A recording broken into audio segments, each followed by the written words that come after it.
Good evening and welcome to the Dollar Dogs and Beer podcast. I'm your host Andrew, and joining me tonight we've got Joe. How you holding up, bud? Holding up is an understatement. Not only have I been very busy in my personal life, but what the heck was that this weekend at home against the Pirates? And you didn't even face Paul Skeens, so you Yeah, can't use that. yeah, that was notably horrific this weekend out of the Cubs. Did you see the video I sent you earlier? Though the Pirates broadcasted like a faux Masters entrance for the Sunday game. I thought that was pretty cool, at least. I didn't watch it. I did see that a few places, but it would be nice to see that if we didn't have stupid blackouts. But whatever. Oh God, that's right. Yeah, I forgot we black out Pittsburgh around here. So Yes. nice that I only have to play the Pirates twice a year and Which deal with that. Which makes complete and total sense when they're 4 hours away.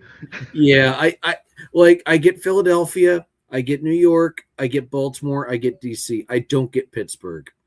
And even New York's kind of a stretch as to whether we should be blacked out here in Lancaster County, Pennsylvania, South Central PA. Literally, the only four we are is Pirates, Phillies, Orioles, and Nationals. We get New York just fine. Oh, that's right. They fixed it a couple of years ago. New York was blacked out. That's right. They changed that. All right. Right. Well, anyway, fuck blackouts. So, what are you drinking tonight, Joe?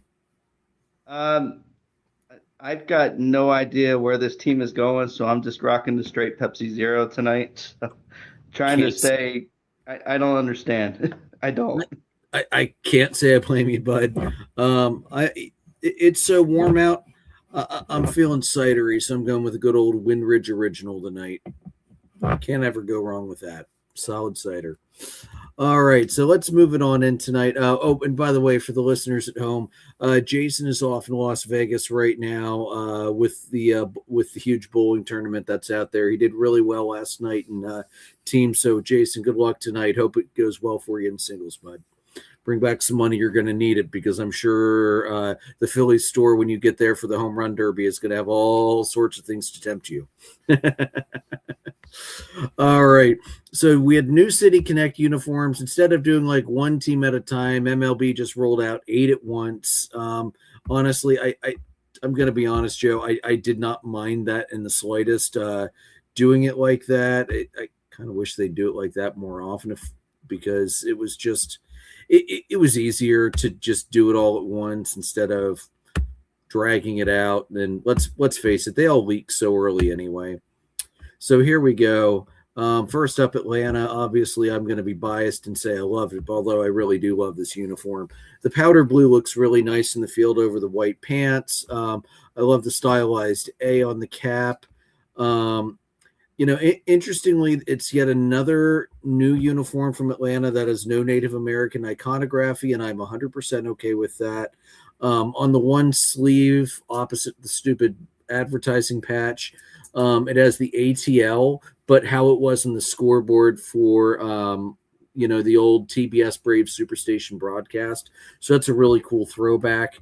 The number on the front's a little unusual. We don't usually do that in Braves uniforms, but it worked here. And it's a pullover style. Pullover style is not my personal favorite to wear, but apparently they asked the players liked it, so they rolled with it. So honestly, solid set. What'd you think of Atlanta's? Sorry. Yeah, it's nice. I'm not really sure with the powder blue and the piping. It just kind of threw me off a little bit. That's the biggest critique of it. Yeah, Um, the contrast is weird, but at least it's staying within the color palette. yeah, I mean, I think if they had just gone with a clean white pant, it might have been fine. It might have not just been so obvious, but Yeah, good nonetheless. yeah. No, I don't disagree with that. All right, and then we've got the Baltimore Orioles with the big old B more with the Oriole on the chest here. I do like this one. This number font down here in the corner is really weird. I'm not. I really don't like the abbreviating city names. So Be More doesn't do much for me, but the colors are great. I love how they use the orange, the black, and the white together. I actually really like the stylized B on the cap as well. This is definitely one of my favorites of the City Connects that came out. What did you think about Baltimore? Yeah, it's a solid set. I'm not disappointed with the abbreviations. It doesn't really throw me off that much. I thought the color mix and everything looked was just what it needed to be. So solid set. Especially after that weird color thing they did on the sleeves with the last ones. This is a definite Yeah. upgrade from their first City Connect.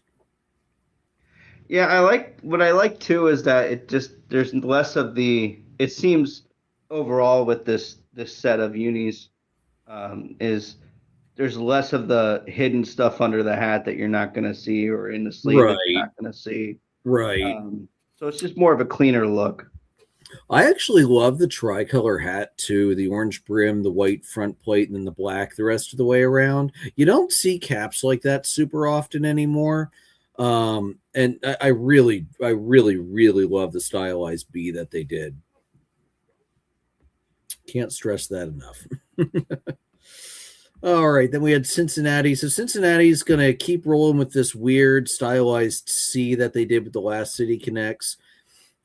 I appreciate that they're trying to do pinstripes, but when you do red on darker red pinstripes, you really can't see it.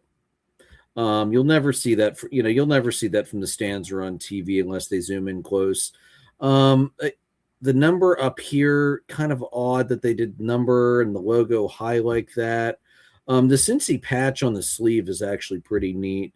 Otherwise, I'm kind of meh about this one.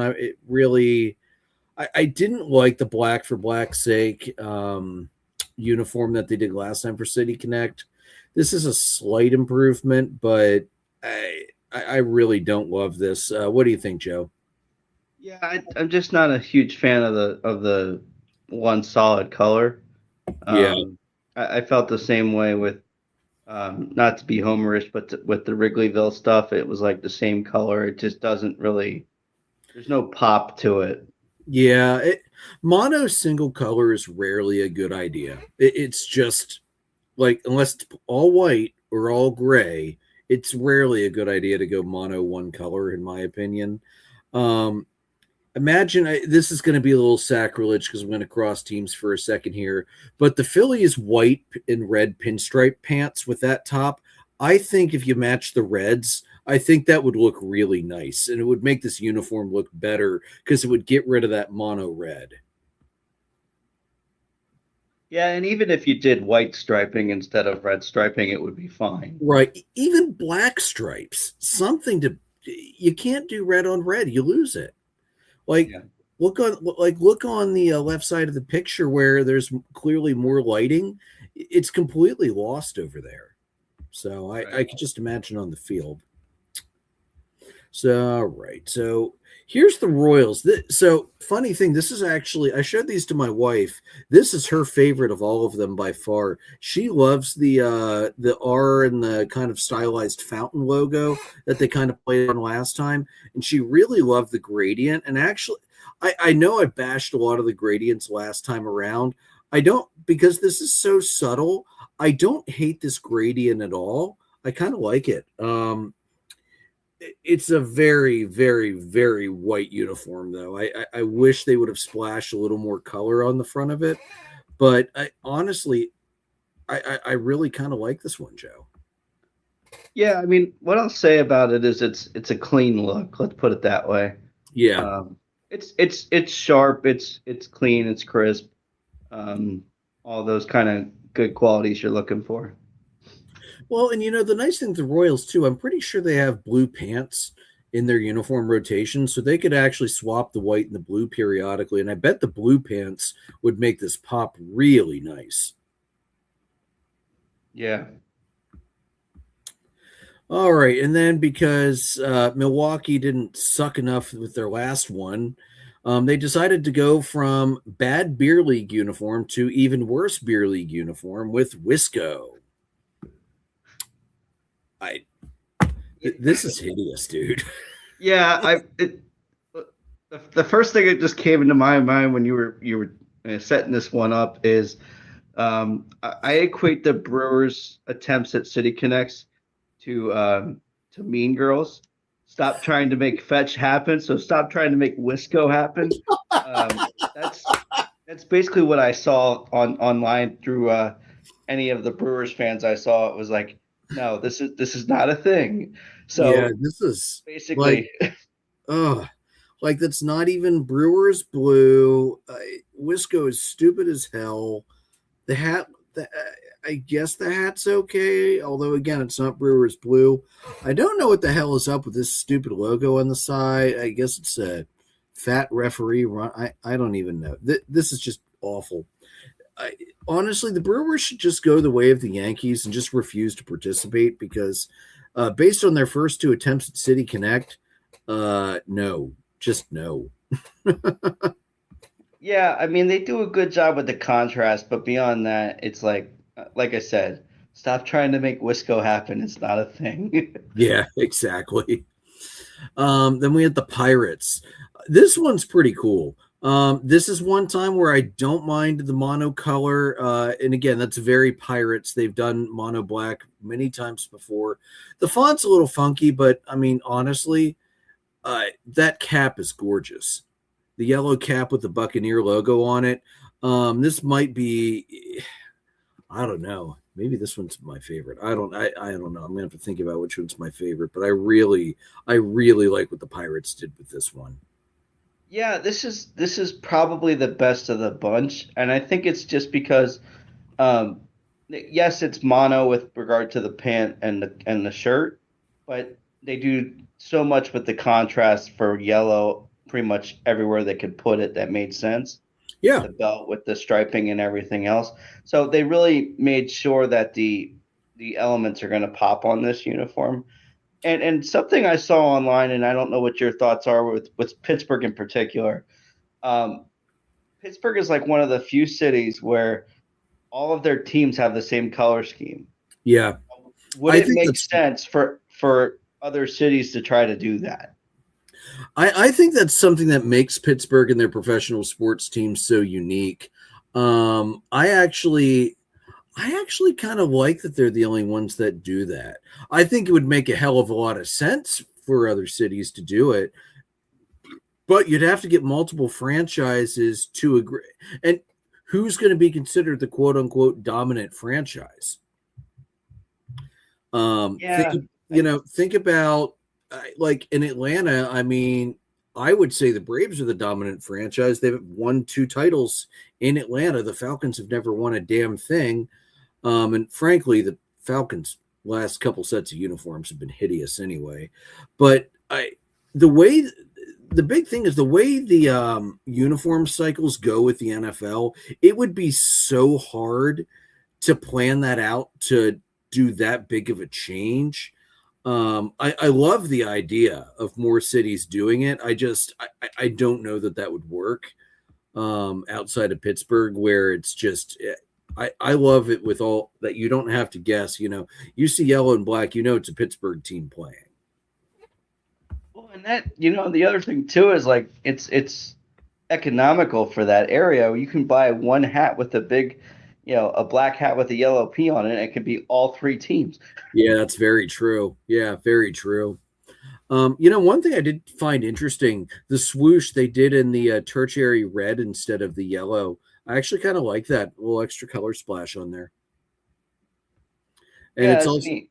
and it's also more proof that the Phillies should have gone with Wawa as their sleeve sponsor since the Pirates went with Sheets, but I digress.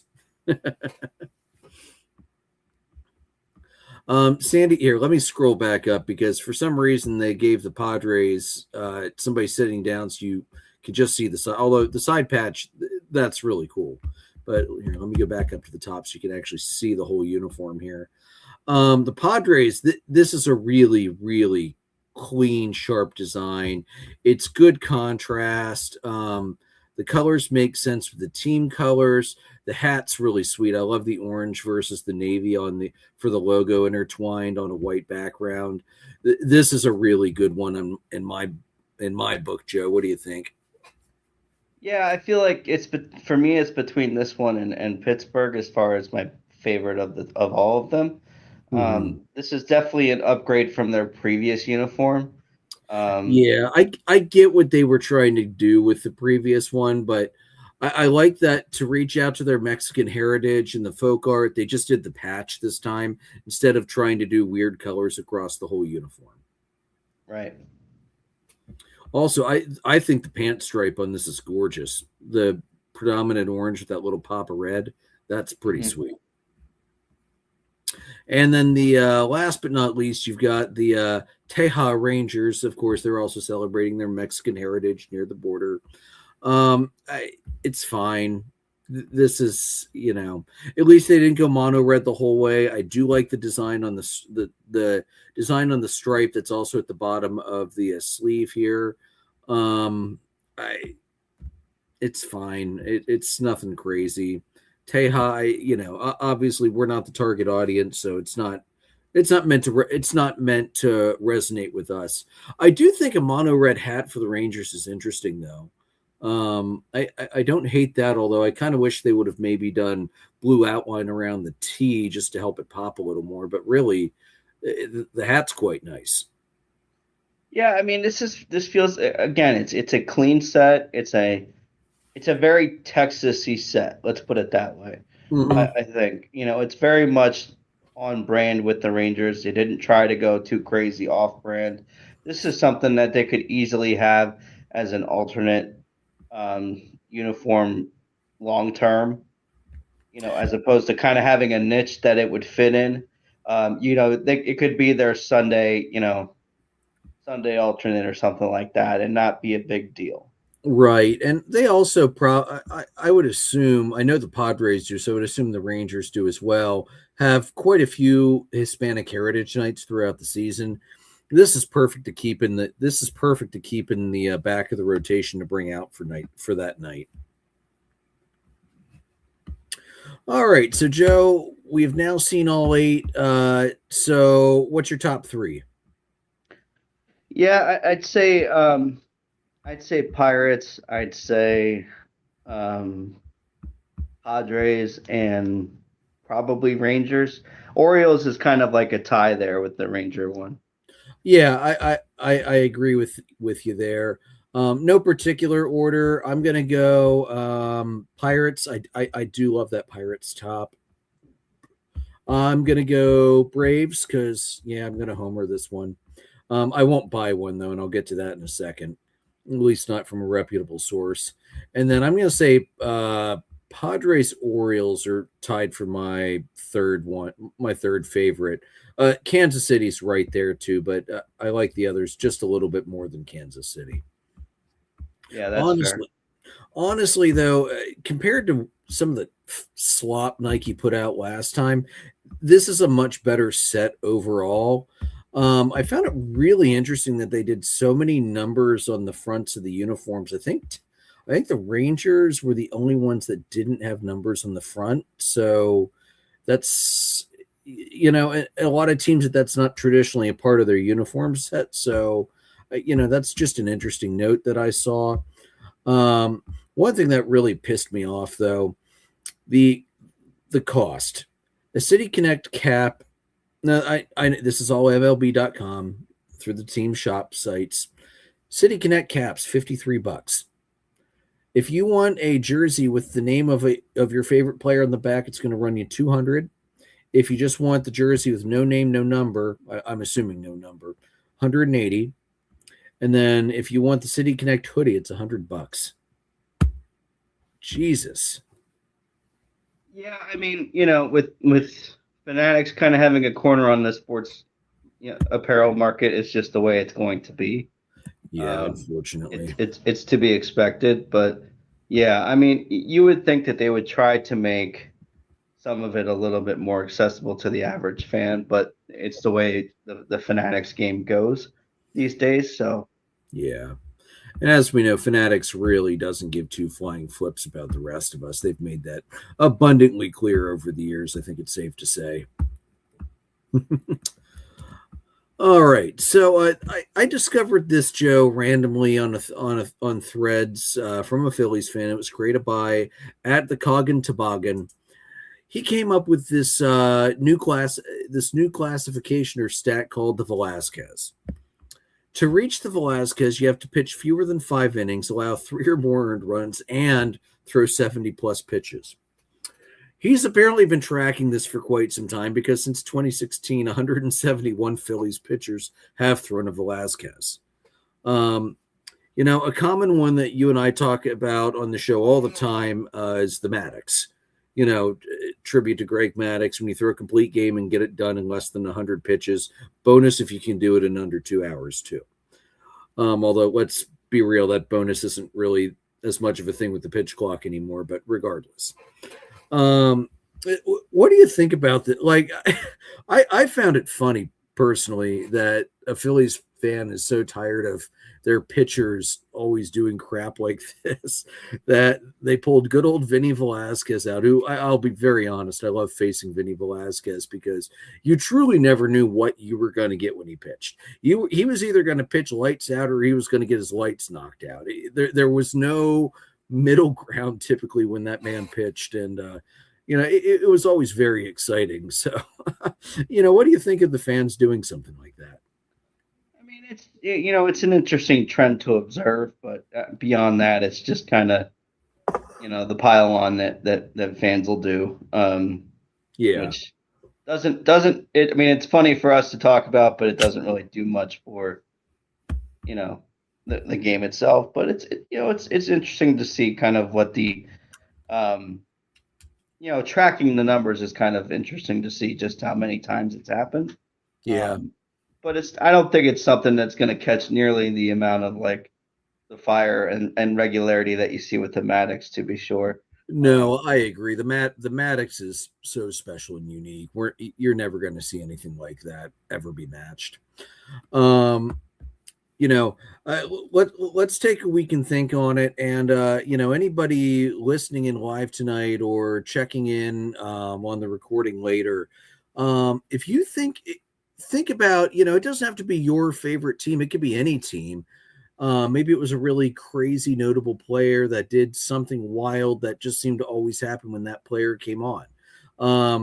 If you can think of it, throw it up on our Facebook page. We'll read it off next week when Jason's back from Las Vegas, and let's see what people can come up with, because I'm sure baseball being baseball, there's no way this is the only thing that people have come up with for a unique oddity attached to a single player.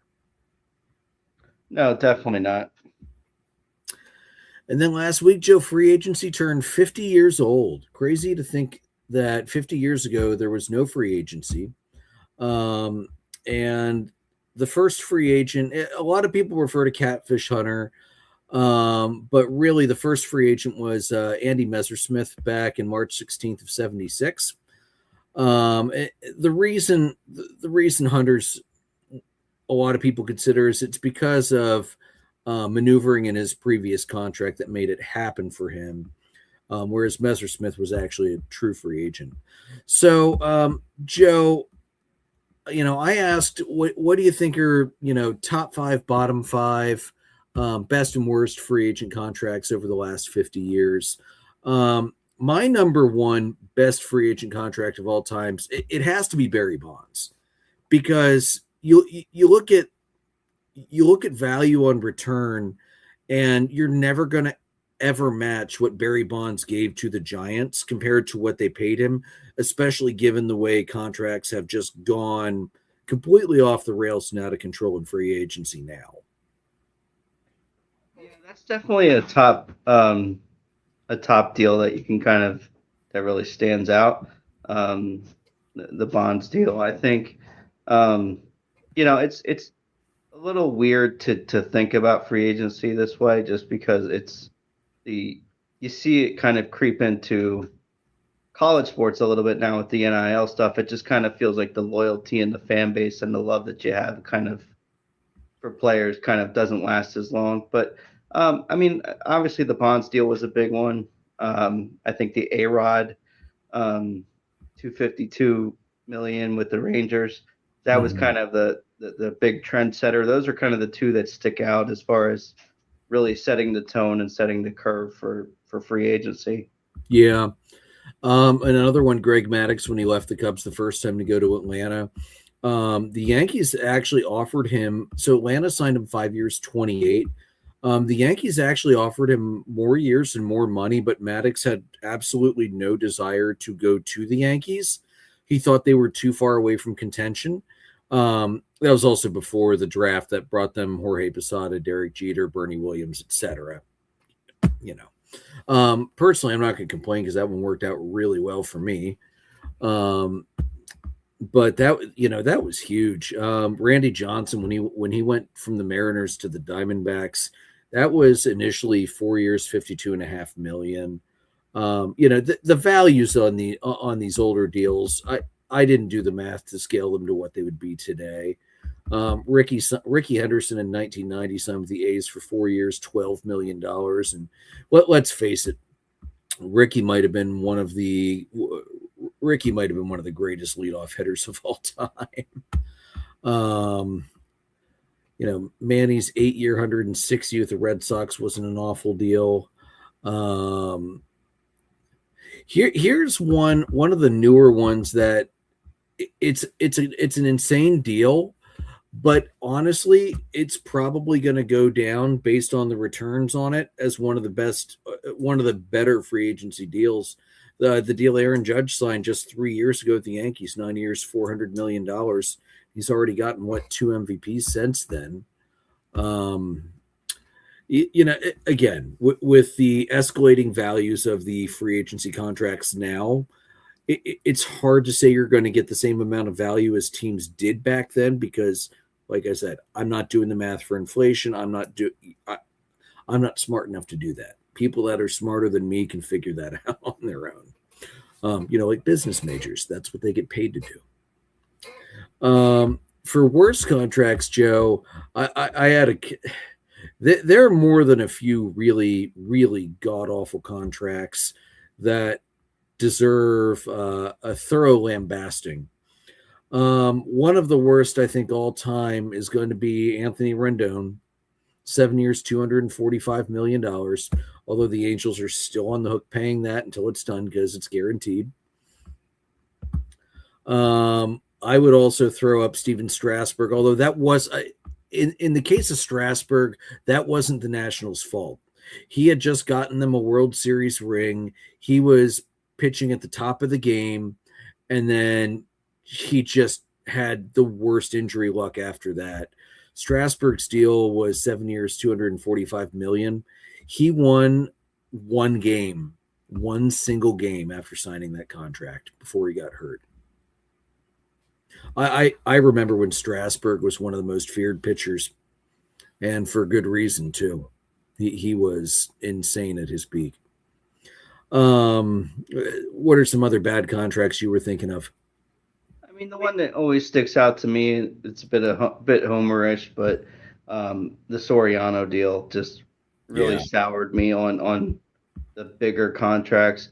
I think in terms of the value, I think the deal that the Angels made with Mike Trout is going to end up being a bad deal for them, just because of his injuries and all of those things.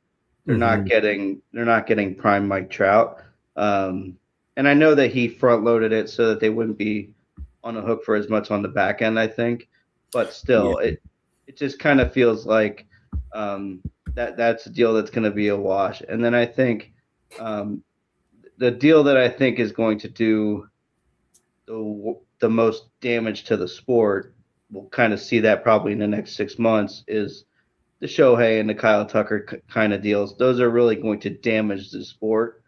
So I those to me kind of are the worst ones moving forward, because it just kind of feels like the damage that is being done to the sport, the dangers of a lockout, all those things, makes things a little bit more difficult. Yeah, you're not wrong about that. I've said it time and time again. Deferred money should not adjust the AAV in accordance to the luxury tax. if you want to defer money to keep active cash flow available to sign other players, that's kind of what deferring money was supposed to be for. It was supposed to make it so that you had more active cash flow available to you. Deferring money to dodge the AAV and lower your luxury tax hit that just shouldn't be the case, personally. Yeah. I had two others I was thinking of.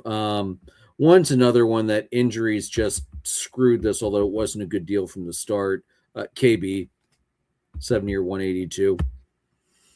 Yeah. Yeah, sorry, Rockies, not really. Also, Chris Davis. First year of the deal was 2016, 7 years, 161 million. Remember, the previous two seasons, he'd led the AL in home runs 53 and 47. But, and I forget who wrote this, but they said this contract went from questionable to terrifying, watching his OPS go from 923 before the deal to 792, 732, 539, 601, 337, and then retirement. Yeah. That was a pretty awful deal. No doubt about it. All right, so yeah, hey, free agency. It's been a ride. All right, let's roll it forward. Going around the bases, we'll start in the NL East tonight. So Angels and the Braves. We ran into a bit of a brawl last week between Soler and Lopez. Lopez threw a pitch that it was high. It wasn't going to hit Soler because Soler's not 8.5 feet tall like Shaquille O'Neal is, but it was high and it was over his head, and he was understandably pissed off about it. But like, given the situation, runner on base and all of that, it didn't make sense to hit Soler, even though he had hit the home run earlier in the game, and he's always hit Lopez really well. They started barking at each other. Soler charged the mound. Punches were it was actually like this was a legitimate brawl. There were punches thrown and landed. Walt Weiss made a great tackle on Jorge Soler. Rumor is after the game, the Atlanta Falcons contacted Walt Weiss to see if he could teach their linebackers how to tackle this year, since they did such a spectacularly bad job at it last year. The suspensions came down, 7 games for both Lopez and Soler. Lopez was reduced to 5 on his appeal. Last night, I hadn't seen that Soler's appeal had been heard yet, so he had still been playing. Do you think 7 was appropriate for both? I definitely think that it was appropriate for Soler. The issue I have on the Lopez front is that it turns into, I think, with an off day, he's not missing a start really. It's 5, so he'll still miss 1 start. But it's just going to push it off a day. Right. So to me, it's 1 start is not enough for that. Yeah. And this is a problem we've talked about ad nauseum when it comes to pitchers. The suspension should be number of starts or turns through the rotation versus games. Yeah. I mean, I think if you do 2 starts to be the equivalent of 5 games, I think that's fair.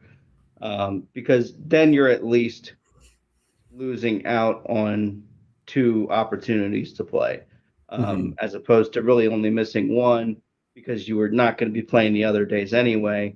So you're not really losing a whole lot. Now I know there's some thought that, well, he's losing 5 checks regardless. And it's like, yes, but he's only missing 1 playing opportunity. Right. And that's to me where the issue is. Yeah. I think if we're going to do it by number of turns for the rotation, I think 1 skip. I think 1 skip start is sufficient for Lopez. I really don't. To me, and I know I'm biased, it didn't look like he was headhunting Soler. It really looked like the ball just slipped and it just went high. But the fact I'm that not assigning. Yeah, I mean, I wasn't necessarily assigning blame to Lopez because I didn't necessarily think he was, obnoxiously going after him. but Right. it's not necessarily that part of it. It's the reaction afterwards, Agreed. Yeah. which You throw you a do have punch. to you do have to punish that. Yeah, Whether absolutely. You whether he throw a was punch, you're toast. whether he's intentionally doing it or not, you throw a punch, you need to be disciplined in some way. Yeah. I really Solaire for 7. First of all, I actually I'm actually impressed that MLB had the balls to even make a 7-game suspension for Solaire. I really thought they were going to make it 5. So I'm actually pleasantly surprised that they did that. Let me see. I'm just looking to see if they bothered. No, he's still appealing. Do they still not announce that? What is taking so long to hear this damn appeal? Because it was early last week. So anyway, um, so I am impressed that they were willing to give a suspension that long, and I wonder if it's because they know almost every suspension that gets appealed gets reduced, so they're thinking it'll probably be reduced to 5 games. I'll say that it should not be reduced to less than Lopez's, and it should probably be at least 1 game more because he initiated the entire thing by starting to bark and by charging the mound and by throwing punches. And I like Jorge Soler. I loved him I loved him both times we've had him, but he is a bit hot headed at times, Right. and that bites you in the ass. The other one I had for the NL East, and this struck me as really odd because this is very unlike this team. So far, the Phillies have only scored 53 runs before, and I saw they hit some home runs tonight, so it's heating up prematurely. That makes sense. Second lowest in the National League at the time. They do traditionally start slow, but Joe, does this feel like a slower start than normal to you? And if you were a Phillies fan, where are you at in the worry scale? I mean, I know we're only 2 weeks in. So you can't go into level 10 panic, but would you be feeling a little more worried than perhaps you typically would from a slow start? Not necessarily. I think for for me, if I were a Philly fan, like yes, you want them to hit, but now the weather's starting to warm up a little bit more finally and stay consistently good hitting weather. So I mean, those first 2 weeks when you're playing in, some of the Cubs games they were playing in 32-degree weather, and it's like this is That's April. brutal. Come on That's now. brutal. So I think the weather's starting to turn. You'll start to see those numbers crank up.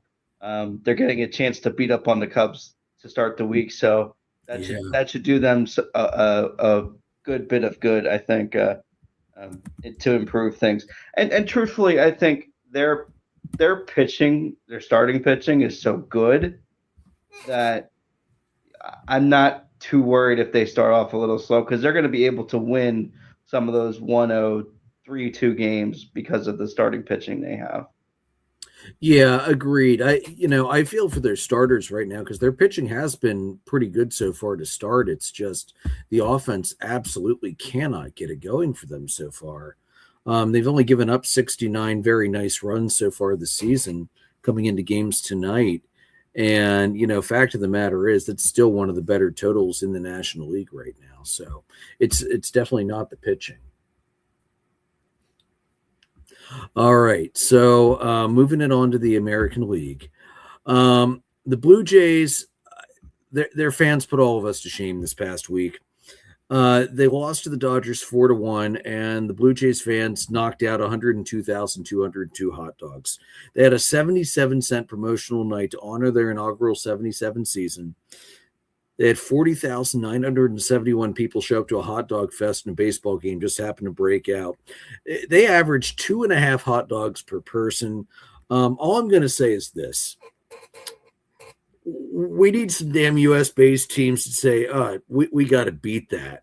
Match the promotion. We got to beat that record. I'm really mad that Canada's got that record right now, Joe. To be fair to American fans, a lot of American fans are trying to do the 999 challenge as opposed to two and a half. Two and a half in a game is kind of, in the words of, I forget which actor it is. You got to bump those numbers up. Those are rookie numbers. Bradley Cooper, if I remember There you right. go. Yeah. Yeah. Yeah, it is. Yeah. I mean, that number is kind of low because let's be real. If it's 70-cent hot dog night, I'm eating at least six. I will say this. I think you're seeing a lot of this with these 999 promotions that teams are starting to do. They are like a mini hot dog. So realistically, it's probably five like full length ones. Yeah, But that's true. That's true. They're not. Yeah, I did notice. What was the first one I saw this off? I think it was the Phillies was the first one I saw. That's definitely not a full size hot dog at Citizens Bank Park in that 999 box. Um, I'm also happy to note though that it's also not full size beers in the 999 either. Thank God for that. Because as much as I think it's a cool challenge, I don't think it's wise to challenge any fan base, let alone Philadelphia, the opportunity to pound 9 beers in 9 innings. That's a disaster waiting to happen. Do you know offhand what teams are charging for that 999 box? I don't. I think the Mets have one too, but um, yeah, it's somewhere in the 50-60 range, I think, at minimum. As it But should. Let's see. I've not seen.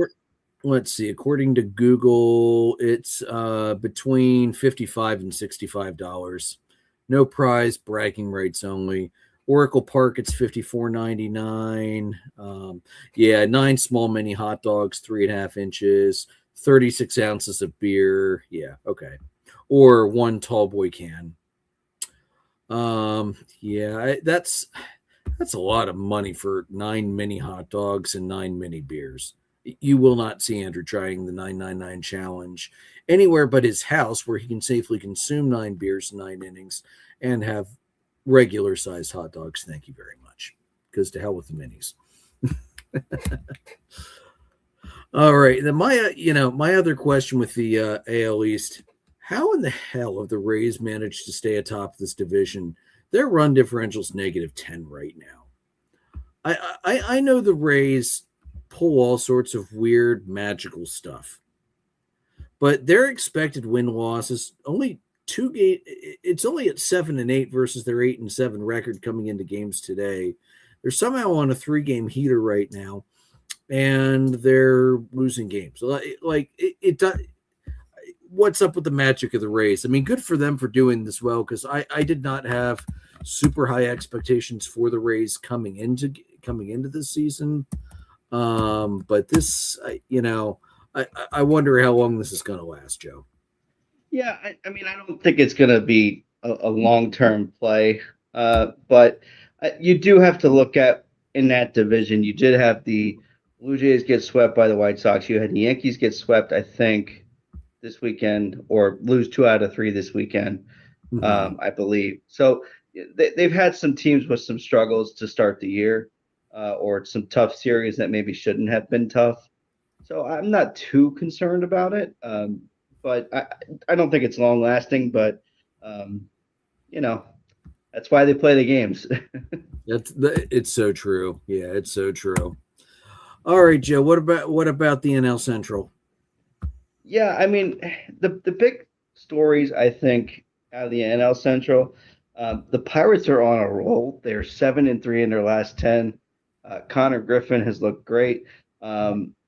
They've gotten great contributions on the mound from Bubba Chandler.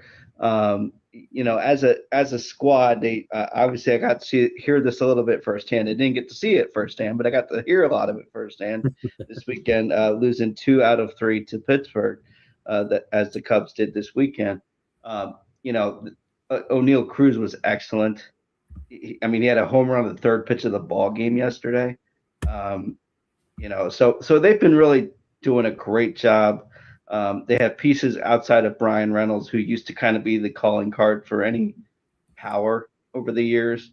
And there's a lot of faith and belief in that club, and there should be.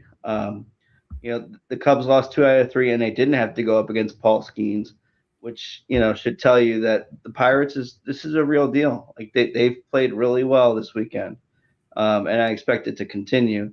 The other thing is that Jordan Walker for the Cardinals, he was so highly touted the first time he was up for the Cardinals, and didn't really have that success.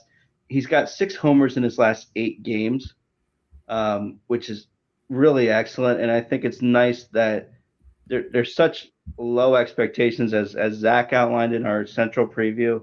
Um, you know that the pressure is really off, and he's Mhm. able to just play ball, and not have to worry about hitting certain numbers and hitting certain metrics and being able to do what he needs to do. So I think you're going to see Jordan Walker flourish this year.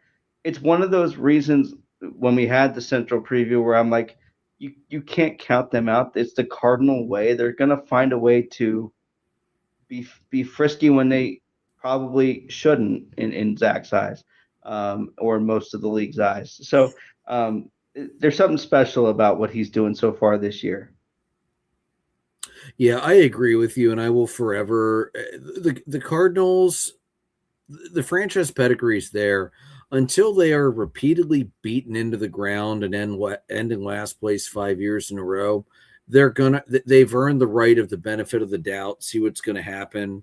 And yet, I've been pleasantly surprised at the play of Jordan Walker. Honestly, I actually picked him up as a backup outfielder in the family league because outfield went really annoyingly fast this year. So yeah, you Here's know what? I'm not upset I picked him up. It's been a good pickup so far. Yeah, here's his numbers for the year so far.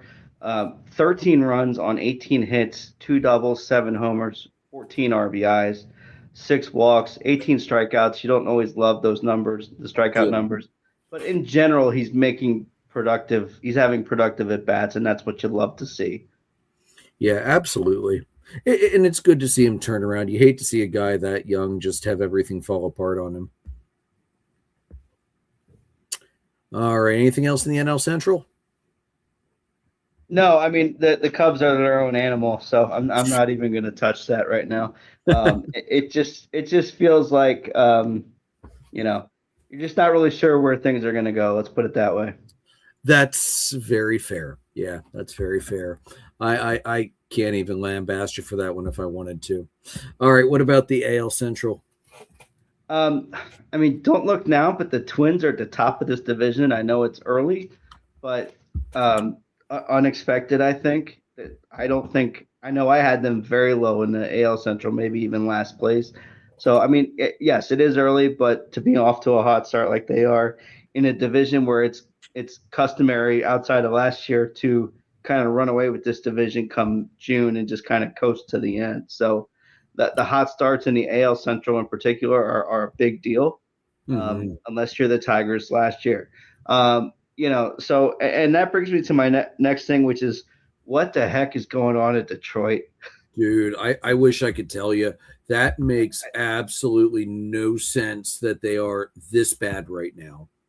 Yeah, I mean, I think just real quick, it's just like Scooble is 2-2. He's getting hit pretty hard um, throughout the season so far. They are the 26th ranked pitching staff. Well, 26th, like they're towards the bottom of the league. Yeah. They've given up um, 70 runs already on. They're getting peppered pretty good. It just kind of feels like um, you're just not really sure what you're getting with them. I mean, the batting average against them is 240. For the 240. talent they have, that's not a good thing. No. Um, Yeah, that so Framber Valdez. something is definitely off. Framber Valdez is a great deal at 1-1, 476 and 3 starts, 17 inning, 12 strikeouts, and a whip of 1.471. Who would have thought a guy that hit his catcher because he's a pissy little bitch is turning out to not be a great fit so far? Who would have thought? Yeah, they just haven't really seemed to be onto a good start in a good stretch. And then one last thing I thought was interesting I saw today in the AL Central is that a number for Bobby Witt that's going to surprise you. He's gotten on base 30 straight times, and he's been stranded 29 of them. I actually saw that. Keith Reifsnyder sent that to me. That's stupid. It's absolutely stupid. And as one who has Bobby Witt in fantasy, I'm unfortunately well aware of that fact. That's insane.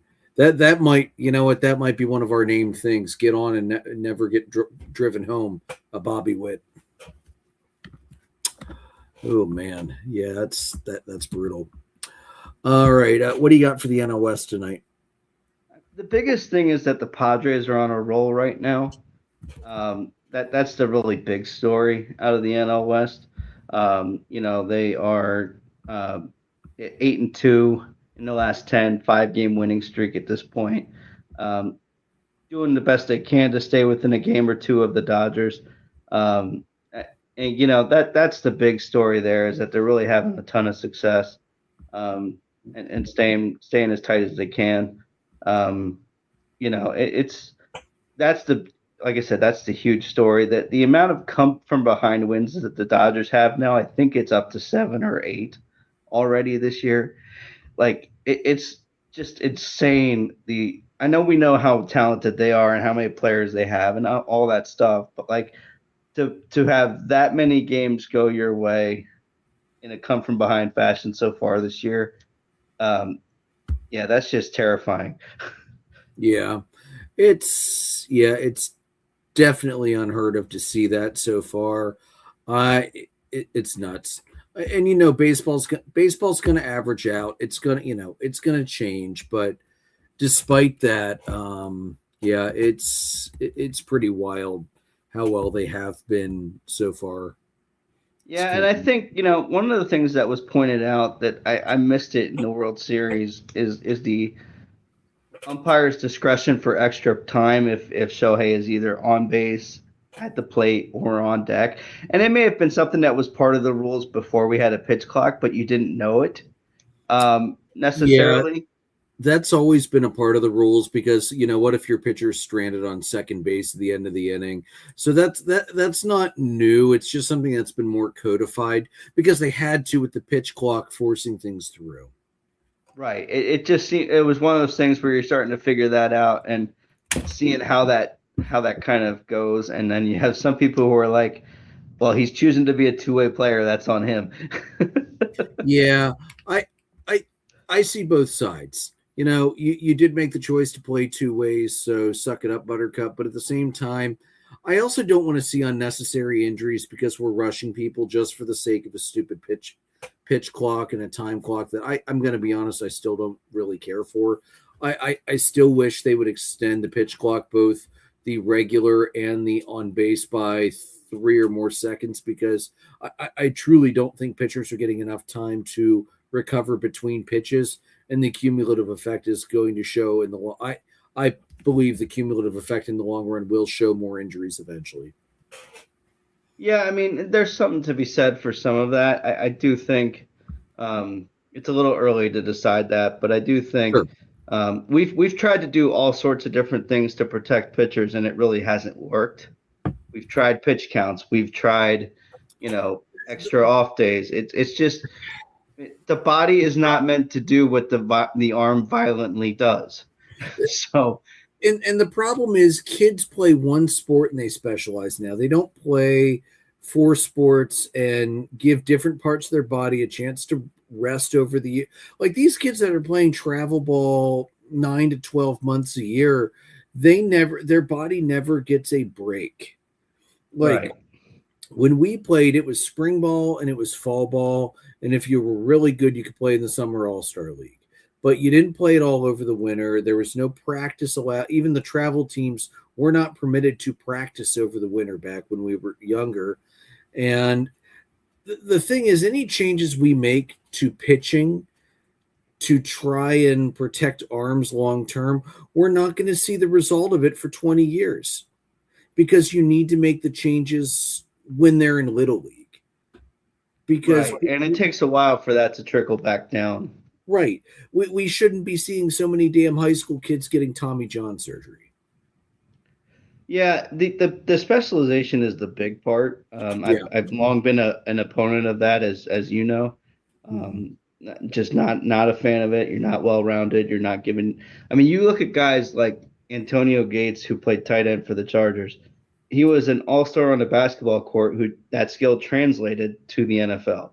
It's not something that is like you can do other sports and it can still translate to whatever sport is your favorite. At some point, you pick one, but there is something to being the well-rounded athlete and not having one stress. I mean, we have kids who are going to at 16 have the elbow of a 35-year-old basically. I'm And it's unfortunate. I'm honestly of the opinion that until you hit college, you shouldn't specialize. Kids in high school should be the athletes in high school should be playing two sports, at least, if not more. Yeah, I would say that's a reasonable thought. I do think too that you're finding um, the I don't get me wrong, and I've said this before. I love pitching ninja when they show the tail on the ball and how far it moves and all that stuff. But Mm-hmm. the amount of torque that's on the arm, trying to mimic and imitate that stuff and Oh throw yeah, as hard as we can, as opposed to a Hendricks control kind of pitcher. Um, there's something to be said for the longevity of a control arm as opposed to a I'm going to throw as hard as I can all day long, like a Tyler Glass now or something like that. I mean, right. there's a reason that Kershaw lasted as long as he did, and it's because he had a good mix of pitches. Well, and he also had the baseball IQ to go, okay, my arm's not going to let me overpower guys anymore. I need to be more tricky. And he had the control to do that. I remember listening to an interview with Maddox and Glavine and Smoltz a few years ago, where it was just like a little round table, and Maddox was like, I absolutely could throw the ball 93 to 97 if I wanted to, but I lost my movement and I lost my control and I couldn't pitch as long, so I didn't. Whereas, throwing in the low 90s, upper 80s, he could make the ball break as much as some of these guys do now. And he wasn't hurting his arm, he wasn't hurting his shoulder, he wasn't hurting his elbow. And he was still able to pull off some absolutely mythically magical stuff, as you and I were both the happy recipients of for many years. Um, there's something to be said. Like even Smoltz, who I think is probably the best one to listen to about elbow issues compared to any of the Braves big three, because he dealt with them and he did it as a closer, he did it as a starter, and he was a high octane guy. He said in that interview they need to stop throwing sliders and they stop throwing curveballs so early until they're not giving their elbows enough time to develop. There aren't enough little league coaches that know how to properly throw a curveball, because a curveball that is thrown properly, it's actually easier on both your wrist and your elbow than a fastball is. But most little league coaches don't know how to teach pitchers to throw it properly. So it's that repetitive damage that starts young and just snowballs the whole way through. So anyway, the answer's multifactorial, and I don't have it. Well, I have ideas, but again, it'll be 20 years before we see if my ideas would even pan out right or wrong. So, all right. Anything else for the NL West? Nope, that's it. All right. And in the AL West, the Mariners, they're pitching absolutely fantastic. Their bats absolutely putrid. What the hell is going on with the team that made it to the AL pennant last year? Well, the bats they've just been awful collectively. In their first 13 games, they were batting 184. And their pitchers are putting up, by the way, a 2.62 ERA over that span. So if the pitchers are tired of the hitters, they've got the right to be. They're 2 through 5 hitters. Raleigh, Rodriguez, Naylor, Rosarina combined 26 for 195. That's a 133 average. They have one home run. Rodriguez and Naylor didn't have an extra base hit. I don't know if that's changed by now. Rosarina, he has the three doubles at least. Rodriguez had, at the time I pulled these stats, 7 hits in the season. Cal has been, it's been rough. A $143, one home run, 7 hits, 21 strikeouts, which at the time second most in baseball. And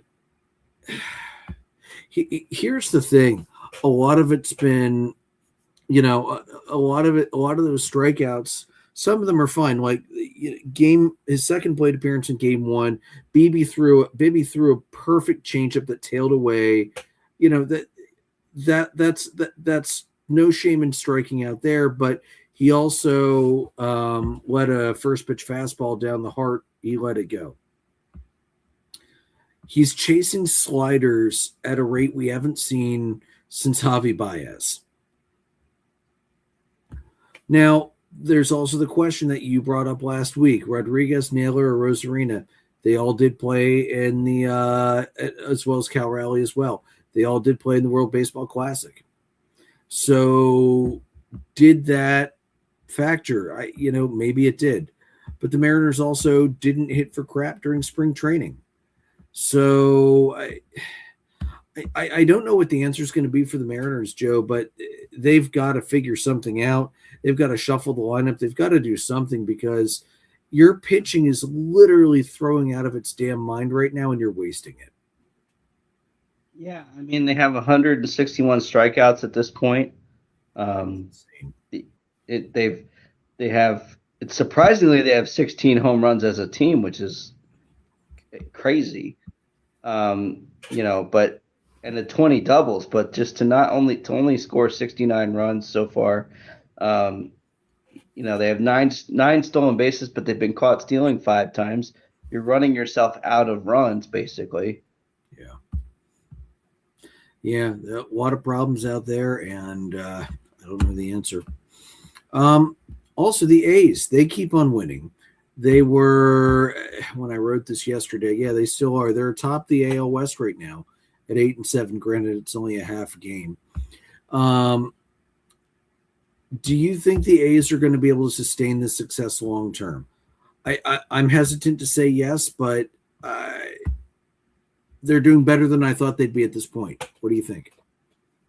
Yeah, I mean, they had the potential to be good. I think we kind of knew that they had a market improvement from the year before to last year. Brent Rooker is an excellent hitter and an excellent clubhouse leader. It seems, Nick Kurtz is having another good start to the season. I think continuing the latter part of last year for him. So I think they're in a good spot and they have the potential to be a spoiler down the stretch. Obviously it's April, but still, I think you can start to see some patterns where they're winning the big games. And I'm gonna parallel this to the Cubs for a second because a lot of people are like, "Oh, it's only this many games," and it's like, yes, but the trends are bad. Yeah, like the trends are terrible. So in the A's case, the trends are excellent. So is it gonna be this way the whole year? Who knows? But they're off to a really good start, and the numbers and the metrics, everything looks good. The eye test looks good. So, the numbers and stuff are great. The numbers and stuff are fun to look at, but there's an eye test. There's a feel. Mm-hmm. The Cubs, to kind of bring this a little bit homerish, is the Cubs just look flat on the field. They're kind of missing a vocal leader. A PCA tries to be that, but when performing at the plate, it's a little hard to be the vocal leader that the club needs. I like you said, is it sustainable? We'll find out, but the trends. Yeah, I agree. I do like the metrics so far for the Athletics. All right, so quick. I'm going to steal your category and bring out the good quick. My wife actually shared this with me. Like a kid, my wife found the TikTok video. A kid named Morgan. His mom posted yesterday. We were told my son's brain tumors have grown. I always want to disappear when we get hard news, but he deserves to live. So I bought the tickets in the treatment room and we got on the train and we went to watch his favorite team, which is the San Diego Padres. We bought the expensive jersey and we cheered and smiled. And for a second, he didn't have cancer. He was just a boy watching his favorite team win. And Jeremiah Estrada, somebody brought the attention to the video to him, and Jeremiah Estrada messaged them and said he also deserves to spend a day with his family going on the field, watching our batting practice, and getting to meet the homies on me. And I'm pretty sure they did. I'm pretty sure the Padres already did make sure he got some field time, got to meet some players. That's the good part of baseball. And honestly, as crappy as the world is right now, we need a hell of a lot more of that. All right. Since Jason's not doing Down on the Farm this week, I'm going full homer on two guys that absolutely deserve mention on this. They're both going to be from Gwinnett. Number one is going to be Jim Jarvis, the shortstop. In the last week in 6 games, he's had 24 at-bats, 7 runs, 10 hits, a double, 2 homers, 7 RBIs, 2 walks to 3 strikeouts, 6 stolen bases to no caught stealing, a 417 average, a 462 OBP, slugging of 708, so that's an OPS of 1.170. And on the pitching side, I'm going to go with J.R. Ritchie. He made 2 starts last week, pitched 12 2/3, went 2-0. He had an ERA of .71, 3 hits, 1 earned run, 3 at-batsmen, 4 walks to 12 strikeouts. That is a whip of .55 and an average against of .079. And again, that's over 2 starts. I don't always go big homer on the Down on the Farm because I really do like to spread that out. But the numbers the two of them put up, there were no other choices. Especially an average against on 2 starts like that. That's nuts. You just don't see that anymore. So that's Down on the Farm this week. Let's move it into the hot list. Joe, I'll let you lead it off. Who are your hot hitters this week? My hot hitter this week is Taylor Ward from the Orioles.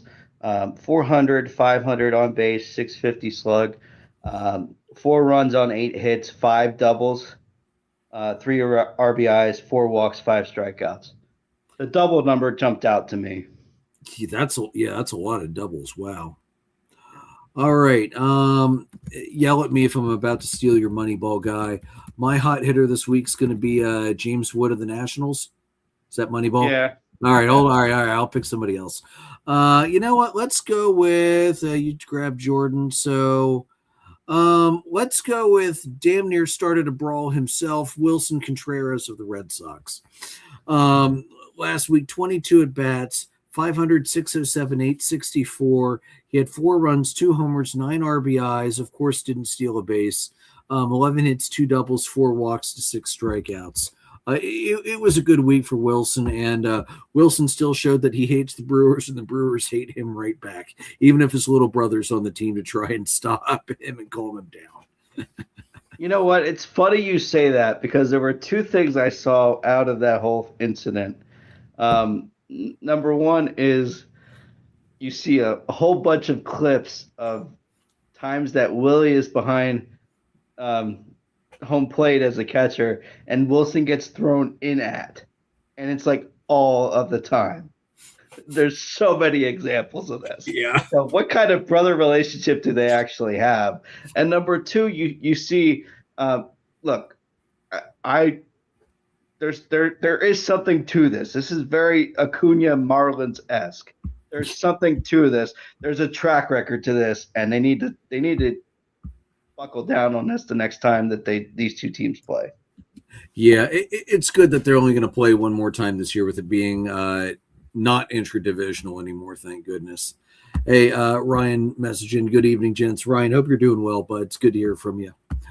All right, let's move it over to the pitchers this time. Oh, I'm sorry, Joe. I already gave away who the Moneyball hitter was, but dazzle us with those statistics.